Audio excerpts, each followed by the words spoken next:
Good morning, lovely people. Today is Tuesday, July the 26th, and it has been a busy, 24-hour news cycle for us here at the CN staff, so let me get into updating you.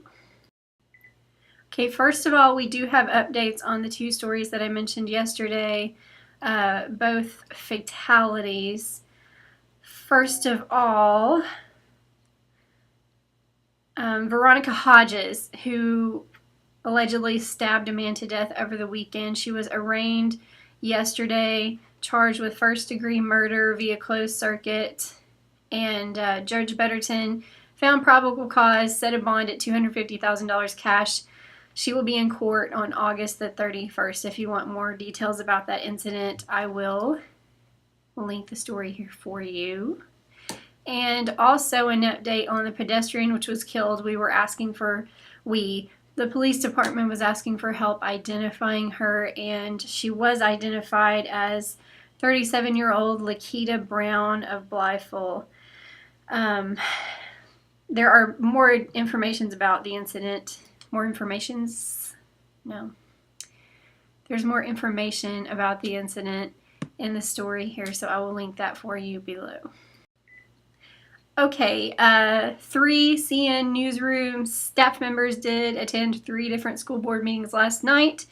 The stories are being written and put up today. I was at the Blytheville meeting. I can tell you that it was really pretty much just sort of a run-of-the-mill summer meeting, not nearly as involved as one would be during the school year, but there was a lot of talk about the new tech program, which has been super successful at the high school, now expanding down into the 8th grade. So the staff, faculty, administration are really excited about that beginning. And I'll give you a little bit more detail about that in the story, which will come up later today.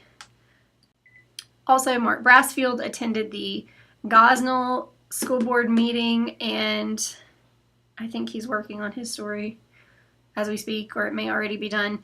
If it's already done, I'll link it up here for you. But it may answer some of your questions. Some people questioned me yesterday about whether or not a certain teacher and an incident were going to be discussed. The only answer we have to that question is there was a 2-hour-long executive session in the meeting last night, and all that the school board would tell our representative was that they discussed hiring, and then the only thing that was voted on was the hiring of a member of, it was a non-teacher personnel member, I can't remember which, but basically after 2 hours of discussion they hired like a cleaning person, I think. So you can draw your own conclusions from that.